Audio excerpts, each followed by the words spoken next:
današnjega programskega kongresa, predsednika Slovenske demokratske stranke in bodočega predsednika Vlade Republike Slovenije, gospoda Janeza Janšo.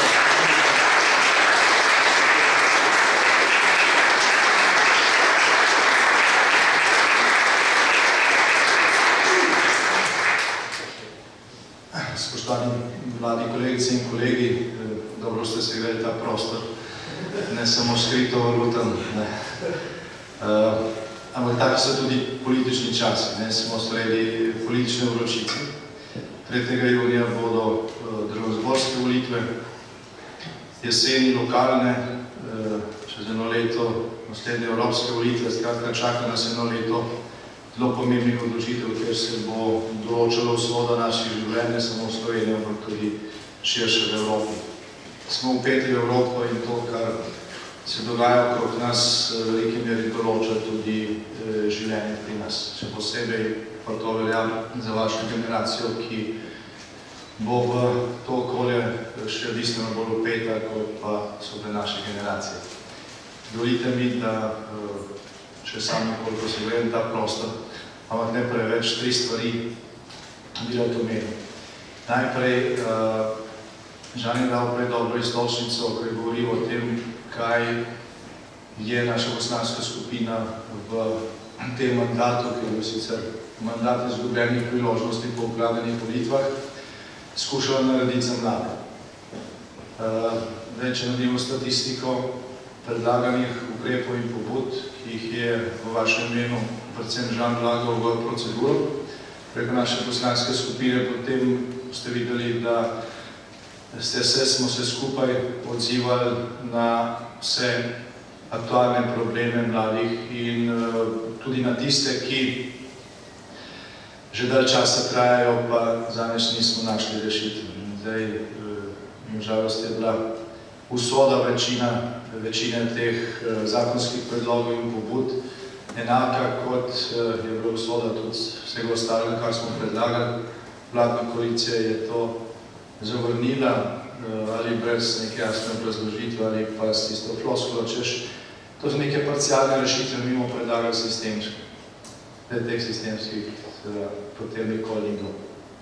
Ampak to, kar je bilo narejeno, potem da je bilo sprejeto, niso bili napori vloženi proč, ker te rešitve so narejene. V naslednjem mandatu, za katerega se pač borimo, da bomo imeli večino, bomo to lahko zelo enostavno v kratkem času sprejeli. Če je bilo pripravljeno, potem to vedno nekaj dlje časa traja. Zdaj, vsebinsko v zvezi s tem bi rad rekel, da so bili ti predlogi in te pobude in hvala vsem, ki ste pri tem sodelovali, nekaj, kar se je nanašalo na ključno temo, na ključno problematiko, na tisto, kar je v vsaki državi najpomembnejše. Mladina, otroci, družina, ni sociala, tako kot bi mogoče kdo razumel, glede na to, da je to pri nas v vladi vse v enem resorju. In se veliko krat tudi jebe. Vsi ti ukrepi, ki gredo v smer, da se zagotovi boljši položaj družine, boljši položaj mladih, ustvari okolje, da boste lahko uspešno šolali in zaposlili doma, da se to je naložba v prihodnost. In nič nam ne pomaga, če povsod drugod napredujemo, tudi če se blaginja v statistiki poveča, če vsi vozite nove avtomobile in tako naprej, če imamo prihodnje generacije. Ali pa če bomo velik del generacij, ki vseeno zrastejo in se izšolajo, prehodili v tujino. Zdaj, Slovenci imamo v ustavi zapisan člen, kjer pravimo, Slovenija je država vseh svojih državljank in državljanov, se pravi, vsak državljan ne glede na izvor in karkoli je v tej državi enakopraven. vendar pa ta država temelji na trajni pravici slovenskega naroda, da samo odloča. Kar pomeni, da če slovenskega naroda ni, ali če ta postane manjšinski v državi, tudi to ni več slovenska država, oziroma slovenska država ni. Zakaj imamo državo? Državo imamo zato, ker si preko nje zagotavljamo okvir varnosti in razvoja in blaginje. V današnjem, pa tudi v predvidljivo prihodnem svetu, v tem, kar je pač možno povedati, bo to temu tako še ostalo. Države ne bodo izginjale, ne bo prišla neka svetovna ureditev, ki bo Božje kraljestvo, večno prostor, bomo rekel, ne, slutene pravičnosti in tako naprej, ker to očitno zaenkrat ni še v človeški naravi in tega ni na vidiku. Vsi tisti, ki prodajajo to utopijo, ljudi zavajajo. Pravi, državo, nacionalno državo potrebujemo zato, da zagotovi okvir mirnega in varnega razvoja. In ko bodo 5. generacije naših potomcev živele na teh prostorih, bo še vedno tako. Ni se nas spremenilo, ker če pogledamo nazaj, tisočletja človeške zgodovine, vidimo, kako so se te stvari razvijale in da tukaj ni bilo nobenih sprememb, ne glede na tehnološki napredek. Torej, to je prvo. To je tudi v ospredju programa Slovenske demokratske stranke. Zaradi tega ste tudi vi kot podmladek stranke tukaj zelo pomemben, da ne rečem, dragocen del. In mi tudi zelo jasno povemo, mi rešitev za demografski problem, ki je osnovni strateški problem Slovenije, ker Slovenija ima 9. najstarejše prebivalstvo na svetu. 9. najstarejše prebivalstvo na svetu, povprečna starost Slovenije je večja, kot je višja, kot je povprečna starost v Evropi. In več kot še enkrat višja, kot je povprečna starost v Afriki ali v obrobju Sredozemskega bazena. Cela Evropa je pravzaprav v tej situaciji demografsko-kmetijski bo izjemen in predvsem leve politične opcije vidijo v tem priložnost za to, da pač, če je v Evropi premalo otrok, bomo pa pač uvozili migrante iz tujih kultur. To prvič, da ne bo kake pomote, nima nobene zveze solidarnosti. Solidarnost je, če pomagaš nekomu, ki je recimo v Turčiji na smrt obsojen, pa pobegne in mu daš azil, zato tudi azil je, ali materam z otroki, ki prebežijo z nekega vojnega močja. Slovenci smo bili zelo solidarni v času vojne v Bosni, 70,000 bosanskim beguncem, predvsem ženskim otrokom smo zagotavljali tudi tukaj v Brežicah. Takrat pomoč ni bilo nikoli nobenega ugovora, vsi smo vedeli, da gre za resen problem in da to so begunci, da to niso migracije, ekonomske ali kakve druge migracije. In med temi, do katerih smo bili solidarni, praktično ni bilo za boj sposobnih moških. Oni so tako drugače branili svoje domove, pa so jih napadali. Zdaj se to ne bom spuščali. Niso bežali te svoje dolžnosti. Če zdaj gledamo ta migrantski val in čez Brest je šel leta 2015 velik del tega vala, ki je šel v Evropo, to so za boj sposobni moški. Neki morali braniti svoje domove, so tam pustili svoje družine, sami pa gredo v Evropo, mnogim ni za zamer tudi v tem, ker pač iščejo boljše življenje, vsak ima to pravico. Imamo seveda tudi mi pravico, da branimo svoj način življenja, svoj življenjski prostor, svoj narod in tudi evropska civilizacija, ne samo, da ima to pravico, ima to svojo dolžnost. Torej, da ne bom predolg, mi ne vidimo rešitev za demografski problem, katerega imamo Slovenci, pa tudi večji del Evrope v tem, da podpiramo čim manjšo rodnost doma, izganjamo mlade v tujino, namesto njih považamo migrante iz tujih kultur. To ni naša politika, je to politika večine levičarskih strank v Evropi in pri nas. In tukaj je neka črta ločnica, ki bo zaznamovala tudi prihodnje politične boje v Evropi, tudi prihajajoče volitve v Evropski parlament. Zdaj mi imamo v programu za naslednji mandat vrsto ukrepov, ki družino izvzamejo iz polja socialne politike, ki mlade izvzamejo iz polja socialne politike in jih predstavljajo v polje prihodnosti, v polje naložbe za prihodnost. Od univerzalnega otroškega dodatka, odpisa 20% glavnice stanovanjskega kredita za vsakega otroka, ki se rodi, do reform v šolstvu, tako da bo znanje povsod na vseh slovenskih šolah oziroma celem šolskem sistemu primerljivo s konkurenčnimi okolji in ne bo treba hoditi čez mejo niti zato, da dobiš boljšo izobrazbo, niti kasneje zato, da dobiš boljšo zaposlitve. Ima tudi vrsto ukrepov, Andrej bi lahko jih bolj podrobno naštel, na podlagi katerih bomo Slovenijo naredili bolj spodbudno okolje za visokotehnološke investicije. Tako da k nam prihajajo sem lakirnice, kjer so pač plače nizke in ta industrija k nam prihaja zato, ker so plače nas nižje kot v Avstriji, ne pa zato, ker bi nekdo želel spodbujati razvoj Slovenije. Od razbremenitve dela do odprave birokratskih ovir, skratka imamo zelo konkretne ukrepe, kako slovensko okolje narediti bolj privlačno za investicije z visoko dodano, za industrijo visoke dodane vrednosti, tudi za storitve.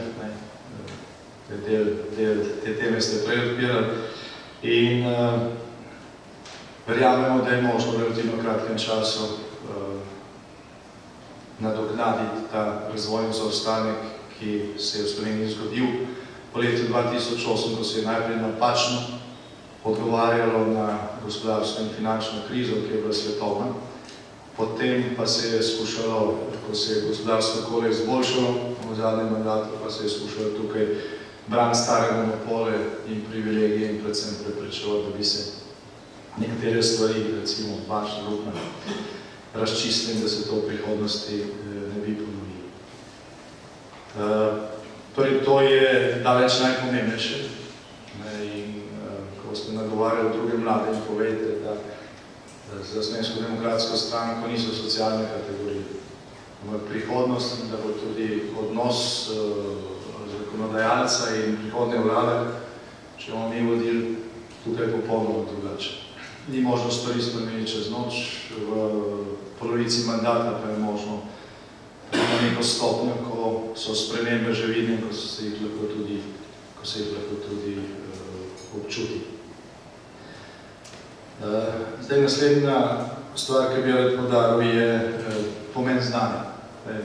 Vedno na vseh vaših kongresih, tako drugače, govorimo o tej temi, ki je pač ključna za mlade in za prihodnost. Prej ste poslušali zelo zanimivo predavanje oziroma pogovor o informacijski varnosti in kriptovalutah.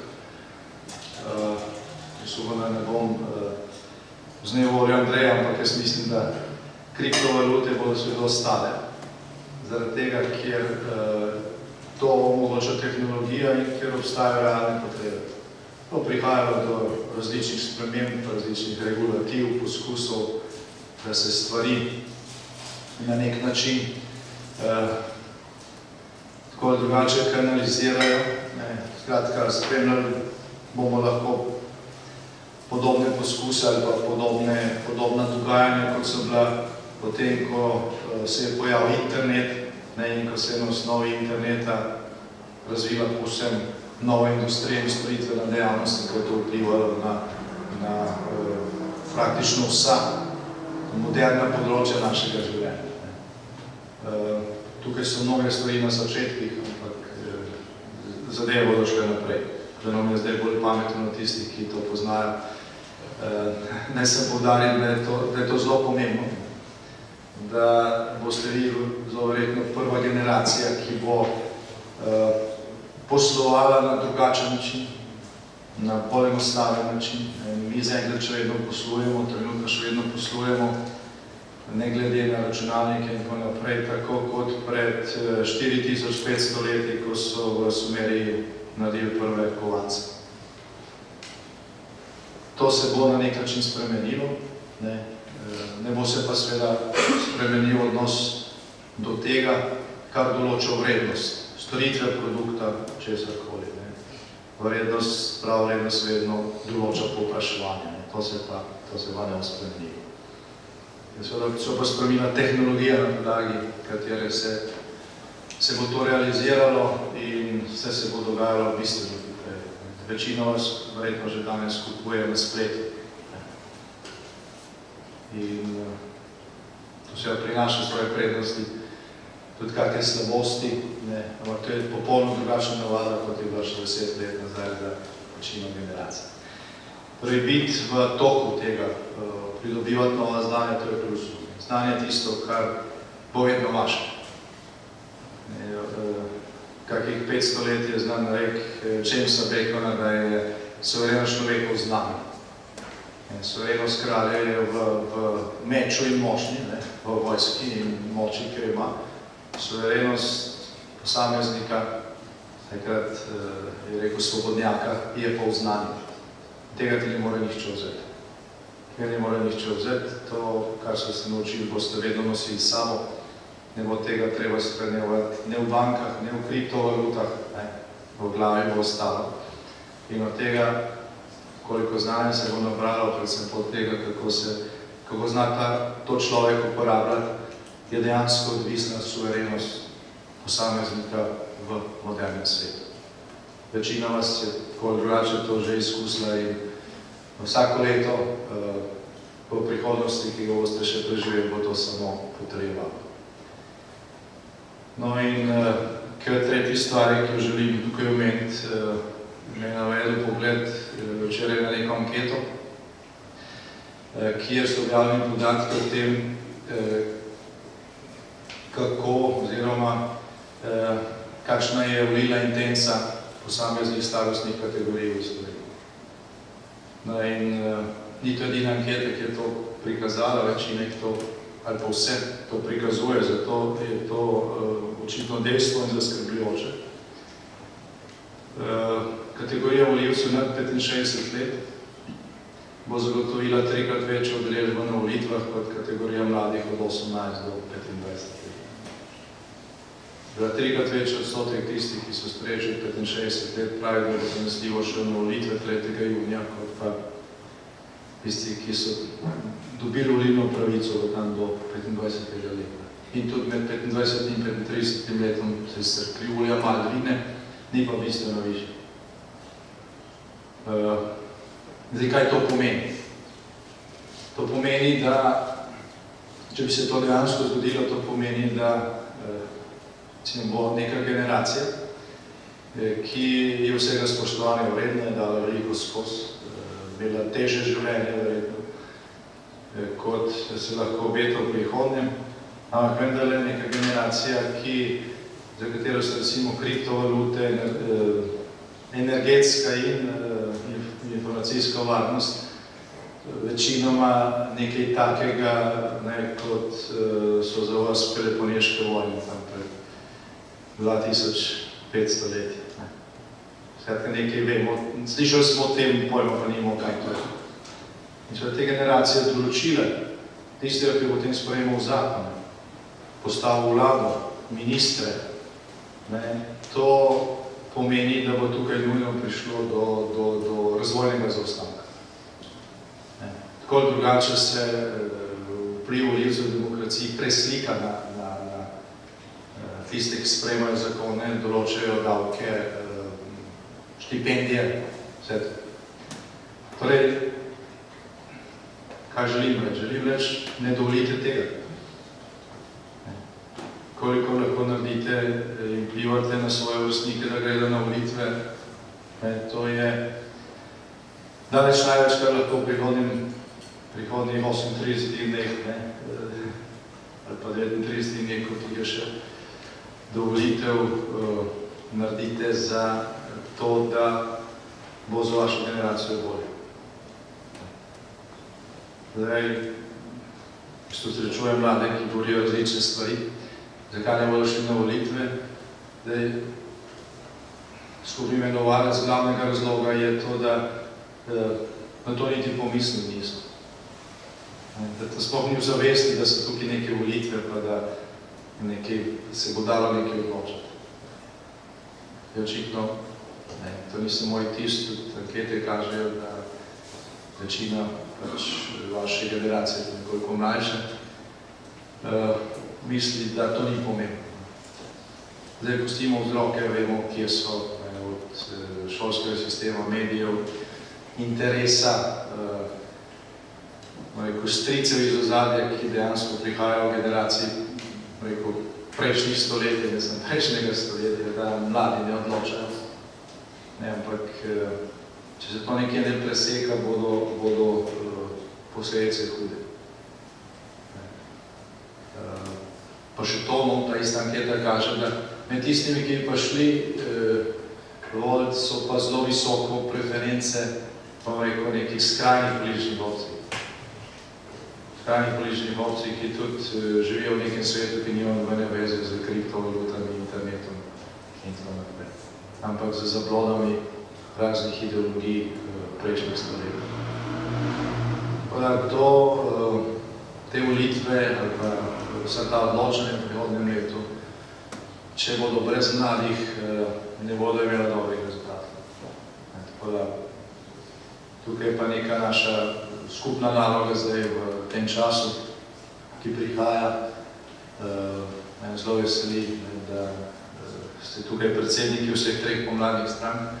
Jaz mislim, da že sodelovanje teh strank, pomladne opcije, podmladko znotraj tega, podmladne opcije, samo po sebi nekako vzbuja neko dodatno upanje, in to dodatno upanje vedno pritegne dodatne volivce. Naj bo tako tudi pri mladih.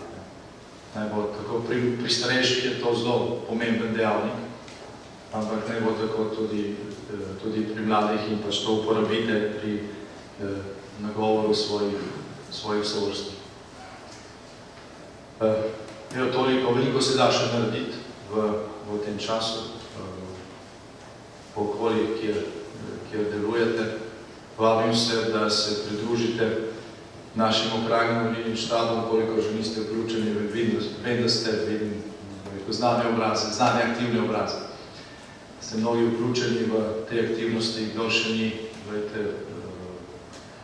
rezultat, ki ga Slovenska demokratska stranka dosegla na volitvah 3. junija je v veliki meri odvisen, ali pa je v celoti odvisen od seštevka rezultatov v 88 volilnih okrajih, vsakem od teh okrajev pa je rezultat, predvsem pa tista razlika, ki jo potrebujemo, nekaj, kar je potrebno prigarati.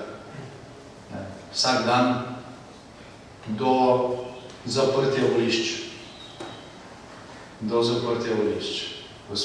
Ko gre za kampanjo nas kot državljanov ali kandidatov, ni volilnega molka. Volilni molk je samo za organizatorje volilne kampanje. Pravi, mi kot stranka ne smemo novih plakatov lepiti, ne smemo novih oglasov dajati na omrežje in ne smemo prirejati javnih predvolilnih zborov.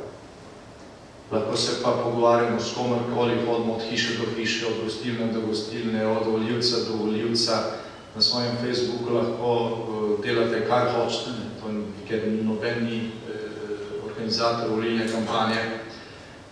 Lahko boste ljudi na volišče, jih prepričujete, ne smete tega delati na voliščih, povsod drugod pa lahko. Torej, zmaga ali poraz, to je vprašanje v Sloveniji, kjer se 25% volivcev odloča zadnji teden, tudi zadnji dan. To je vprašanje aktivnosti do konca. Do konca. 2 tedna nazaj so bile volitve na Madžarskem. Tam so govorili, ja, Fidesz pa Orban bo zgubil, če bo visoka volilna udeležba.